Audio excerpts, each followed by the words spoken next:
नमस्कार दोस्तों, मैं हूं पृथ्वी एंड कैसे हो सभी फिट एंड फाइन। सो आज मैं फिर हाजिर हूं और एक नए टॉपिक के साथ। अक्सर मैंने लोगों से सुना है कि जो ऊँट होता है वो अपने कुब्बड़ में पानी स्टोर करके रखता है और अपने पेट में खाना स्टोर करके रखता है, जिसकी वजह से वो बहुत दिनों तक बिना पानी पिए बिना खाना खाए रह सकता है। लेकिन ये बात मैं यहीं पर क्लियर कर दूं कि जो ऊँट होता है वो अपने कुब्बड़ में पानी स्टोर करके नहीं रखता और ना ही अपने पेट में खाना स्टोर करके रखता है। लेकिन ये बात सही है कि जो ऊँट है वो बहुत दिनों तक बिना खाना खाए बिना पानी पिए रह सकता है। अब कैसे रह सकता है उसके बारे में हम इस वीडियो में डिस्कस करेंगे। तो चलिए अपना डिस्कशन स्टार्ट करते हैं। ऊँट रेगिस्तान का राजा कहलाता है। ऊँट रेगिस्तान की धधकती हुई गर्मी में मीलों का सफ़र तय कर सकता है बिना पानी पिए बिना खाना खाए। ऊँट रेगिस्तान का सबसे महंगा पशु है, या यूँ कहूँ कि ऊँट जो है रेगिस्तान की दुनिया का सबसे कीमती पशु है। ऊँट एक टाइम में 40 से 50 लीटर पानी पी सकता है। अगर हम मानव की बात करें तो मानव एक टाइम में हद से ज़्यादा 1 या 2 लीटर पानी पी सकता है। तो ऊँट में जो है वो अपना पानी जो पीता है 40 से 50 लीटर, उसे जो है वो अपने कुब्बड़ में स्टोर नहीं करता। मानव और ऊँट एक ही जगह अपना पानी स्टोर करके रखते हैं। वो कहाँ करते हैं उसके बारे में हम इस वीडियो में अब आगे डिस्कस करेंगे, बट इसके लिए हमें सबसे पहले ब्लड के बारे में जानना जरूरी है। तो चलिए अपने ब्लड के बारे में जान लेते हैं। ये जो आपको पीछे पाइप जैसी दिख रही है इसको कहा जाता है ब्लड वेसल।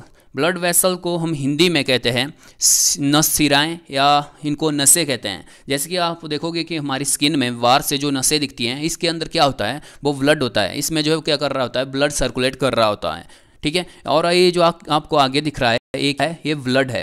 ब्लड जो है इन सब से मिलकर बनता है। अब आप कहोगे कि बेट ब्लड का तो रंग लाल होता है, उसमें तो ये सब नहीं दिखता। तो देखो गाइस, ब्लड का जो लाल रंग होता है वो आरबीसी, ये जो आपको रेड रेड दिख रहे हैं ना, ये है आरबीसी। आरबीसी के अंदर हीमोग्लोबिन होता है, जिसकी वजह से इस ब्लड का रंग लाल होता है, ठीक है। अगर हमारे ब्लड में आरबीसी नहीं होगा तो हमारा ब्लड क्या होगा, वो लाल रंग का नहीं होगा, ठीक है। वो जो है किस कलर का हो जाएगा, येलो कलर का हो जाएगा। हमारे ब्लड में आरबीसी, वाइट ब्लड सेल्स, ये जो आपको ब्लू कलर के दिख रहे हैं, ये क्या है, डब्ल्यूबीसी है, वाइट ब्लड सेल्स है, जो बीमारियों में लड़ने से हमारी सहायता करते हैं। और आपको ये जो गोल गोल और बाहर को रेसे जैसे दिख रहे हैं, इनको कहा जाता है प्लेटलेट्स। और आपको ये लिक्विड दिख रहा है ऑरेंज कलर का या येलो कलर का, इसको कहा जाता है प्लाज्मा, ठीक है। तो इन सब से मिलकर जो है वो क्या बनता है, हमारा ब्लड बनता है।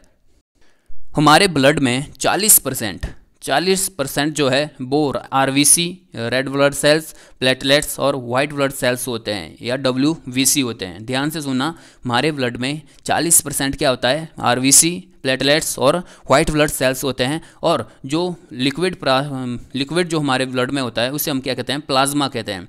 और प्लाज्मा जो है हमारे ब्लड में कितना होता है, 60% होता है। कितना, 60%। एग्जाम में पूछा जाता है कि हमारे ब्लड में जो है जो ठोस कण जो होते हैं वो कितने % होते हैं। जो कण होते हैं हमारे ब्लड में वो होते हैं 40%। वो कौन कौन से होते हैं, आरबीसी, डब्ल्यूबीसी और प्लेटलेट्स। और 60% जो है वो लिक्विड होता है, जिसे हम क्या कहते हैं, प्लाज्मा कहते हैं। प्लाज्मा में 90% जो है वो क्या होता है, वो पानी होता है। इस बात को ध्यान रखना, जो हमारी प्लाज्मा है उसमें 90% क्या होता है, वो पानी होता है। और बाकी 10% क्या होता है, वो बाकी 10% जो एंटीबॉडी हो गया, फाइब्रिनोजेन हो गया, प्रोथ्रोम्बिन हो गया, हेफरिन हो गया, वो बाकी 10% जो है हमारी प्लाज्मा में होते हैं। बाकी इस 90% में अगर सडनली इस 90% में जो है कहीं 10% पानी की कमी हो जाएगी तो हमारी क्या हो जाएगी, मौत हो जाएगी। जब प्लाज्मा में पानी की कमी होने लगती है तो हमें जो है वो प्यास लगने लगती है, ठीक है। और कहीं जो है वो हमारी प्लाज्मा में 10% पानी की कमी हो गई तो हम क्या हो जाएंगे, इस दुनिया से कट लेंगे, हमारी जो क्या हो जाएगी, मौत हो जाएगी, ठीक है।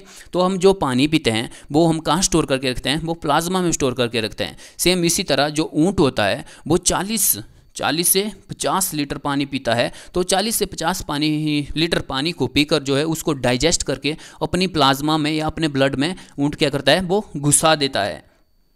अब आपसे कोई पूछे कि ऊँट जो है वो अपना पानी कहाँ स्टोर करके रखता है, तो अपने ब्लड में स्टोर करके रखता है। और मानव, उसका भी पानी जो है वो उसके ब्लड में ही स्टोर होता है, जिस जहाँ से उसके पूरे शरीर को जो है वो पानी की कमी जो है फील नहीं होती। इस पूरे शरीर में जो है पानी की सप्लाई होती रहती है ब्लड के थ्रू, ठीक है। तो जो ऊँट है वो अपने प्लाज्मा में अपना पानी स्टोर करके रखता है। अब बात आती है तो वो हम जो है वो इतने दिनों तक क्यों मतलब बिना पानी के नहीं रह सकते, और जो ऊँट है वो इतने दिनों तक कैसे जो बिना पानी के रह लेता है।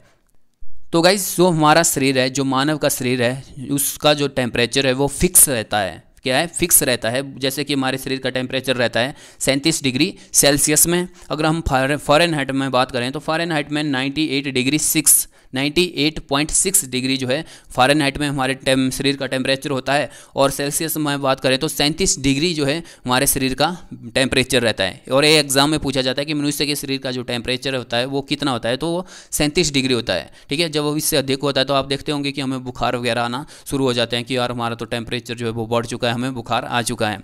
लेकिन जो ऊँट होता है उसका शरीर का जो टेम्परेचर होता है वो होता है 34 डिग्री से लेकर 41 डिग्री, 34 डिग्री से लेकर 41 पॉइंट, बिल्कुल करेक्ट बोलूँ तो 41.7 डिग्री सेल्सियस तक। ठीक है, मतलब जो ऊँट का जो टेम्परेचर है वो फ्लैक्चुएट करता रहता है।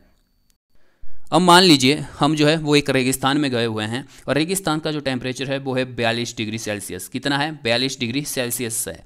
तो हमारा जो शरीर का, हम क्या है, वो मानव है, हमारे शरीर का टेम्परेचर कितना होता है? वो 37 डिग्री होता है। तो हमारे टेम्परेचर से रेगिस्तान का टेम्परेचर जो है वो 5 डिग्री कितना है? ज़्यादा है। इसलिए जो है हमारा शरीर जो है वो 42 डिग्री टेम्परेचर के साथ बैलेंस बनाने के लिए हमारे शरीर से ज़्यादा क्या करेगा? वो पानी को यूज़ करेगा, जिसकी वजह से हमें रेगिस्तान में सबसे ज़्यादा क्या होगी? वो प्यास लगेगी।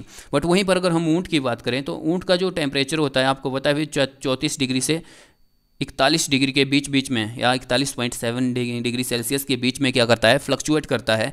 वहीं रेगिस्तान का मान लीजिए टेम्परेचर कितना है? 42 डिग्री है। तो अब ऊँट क्या करेगा? वो अपने शरीर का जो टेम्परेचर है वो 41.7 तक पहुंचा देगा, मतलब 41 पॉइंट तक जो है अपने शरीर का टेम्परेचर पहुंचा देगा। अब रेगिस्तान का जो टेम्परेचर है उसके टेम्परेचर से क्या है? 1 डिग्री ज़्यादा है। इसलिए जो ऊँट है वो अपने शरीर का क्या करेगा? बहुत कम पानी जो है वो यूज़ करेगा। वहीं अगर रात को जो रेगिस्तान है उसका जो टेम्परेचर वो क्या हो जाता है? वो डाउन हो जाता है। तो ऊँट भी क्या करता है? वो अपने शरीर का टेम्परेचर भी क्या कर देता है? डाउन कर देता है, जिसकी वजह से वो क्या करता है? अपने शरीर का जो है पानी बहुत कम यूज करना उसे पड़ता है। जब हमारे शरीर में पानी की कमी होती है तो हमें डिहाइड्रेशन होने लगता है, मतलब हमें चक्कर वगैरह आने लगते हैं। आपने कभी सुना है कि ऊँट को जो डिहाइड्रेशन हुआ है उसे कहाँ से होगा? वो जो पहले ही जो 40 से 50 लीटर पानी जो वो गटक गया है और उसे जो अपनी प्लाज्मा में, अपने ब्लड में जो उसने स्टोर कर दिया है, और उसे जो है वो अपने टेम्परेचर के आधार पर जो है धीरे धीरे उसका यूज़ करता रहता है, जिसकी वजह से ऊँट जो है एक लंबे टाइम तक जो है बिना पानी के रह सकता है। ओके, अब आपसे कोई पूछे कि ऊँट जो अपना पानी कहाँ स्टोर करके रखता है, तो कुब्बड़ में नहीं। वो कहाँ स्टोर करके रखता है? वो अपने ब्लड में, अपने प्लाज्मा में। वही मानव जो है भी हैं, मतलब जो मानव भी हैं जो कहाँ पर अपना पानी स्टोर करके रखते हैं, तो वो भी अपने ब्लड में। ठीक है, बट हम जो है हमारा जो टेम्परेचर वो फिक्स है, जिसकी वजह से जो है हमारा जो प्लाज्मा है उसमें जब टेम्परेचर अधिक होता है तो हमें क्या करते हैं? वो ज़्यादा पानी यूज़ करना पड़ता है। और अब बात करते हैं कि ऊँट जो है वो बहुत दिनों तक बिना खाना खाए भी रह सकता है। अब क्यों रह सकता है? तो जो ऊँट खाना खाता है ना, तो उसका जो एक कुब्बड़ है जो आपको ऊपर उठा हुआ दिखाई दे रहा है, इसमें क्या होता है? वो उसमें वसा, मतलब फैट्स जो है वो जमा होता रहता है। और जब ऊँट को बहुत दिनों तक खाना नहीं मिलता तो अपने फैट्स को, मतलब अपने कुब्बड़ से अपने फैट्स को गलाता रहता है और अपने पूरे शरीर में क्या करता रहता है? एनर्जी प्राप्त करता रहता है, जिसकी वजह से ऊँट जो है बहुत दिनों तक बिना खाना खाए रह सकता है। ठीक है, आप देखोगे कि जब ऊँट को बहुत दिनों तक खाना नहीं मिलता तो वो अपने जो कुब्बड़ है उससे फैट्स को गलाता रहता है, एनर्जी प्राप्त करता रहता है, जिससे इसका जो कुब्बड़ है वो धीरे धीरे नीचे बैठने लगता है। जब उसे फिर से जो है घास मिलती है या खाना मिलता है, ठीक है, ऊँट का को जो खाना है वो तो घास ही है ना, जब उसे घास मिलता है तो उसके कुब्बड़ में पुनः जो है वो क्या होने लग जाती है? वो जो वसा है वो फिर से जो है वो स्टोर होने लग जाती है, जिसके बाद जो उसका जो कुब्बड़ है वो धीरे धीरे ऊपर उठने लगता है। आप देखोगे, अगर आप लोगों ने ऊँट को देखा हो गया, लेकिन गाइज मैं बताऊँ तो मैंने अभी तक जो है ऊँट को बिल्कुल फेस टू फेस नहीं देखा है, ये ना ऊँट को ना हाथी को। जस्ट उनके बारे में जो है विकीपीडिया में पढ़ा हुआ है और उनके बारे में जो है सिर्फ फोटो वगैरह या पिक्चर वगैरह में देखे हैं, लेकिन लाइव जो है इनको नहीं देखा है, मतलब फेस टू फेस इनको नहीं देखा है। बट इतना देखा है कि कुछ ऊँट होते हैं उनके जो कुब्बड़ होते हैं वो बहुत ऊंचे हो जाते हैं, और जो कुछ कुब्बड़ होते हैं, सॉरी कुछ ऊँट होते हैं उनके कुब्बड़ जो है वो बहुत कम होते हैं, बहुत नीचे होते हैं। ठीक है, तो वो क्या होता है कि उनको जो है वो लगातार क्या कर रहे होते हैं? वो उनको घास मिलती रहती है, जिससे उनके कुब्बड़ में वसा या फैट्स जो है वो जमा होती रहती है। और कुछ ऊँट होते हैं उनको बहुत दिनों तक बिना खाना खाए जो चलते रहते हैं, बिना खाना खाए काम करते रहते हैं, जिससे वो अपने कुब्बड़ से एनर्जी, अपने कुब्बड़ से वसा को गलाकर एनर्जी प्राप्त करते रहते हैं, जिससे जो है वो कुब्बड़ जो है धीरे धीरे जो क्या होने लग जाता है? वो कम होने लग जाता है। तो आई होप आप लोग समझ गए होंगे कि जो ऊँट है वो बहुत दिनों तक बिना खाना खाए, बिना पानी पिए कैसे रह सकता है। सो इस वीडियो में बस इतना गाइज, मिलते हैं नेक्स्ट वीडियो में, तब तक के लिए बाय बाय गाइज।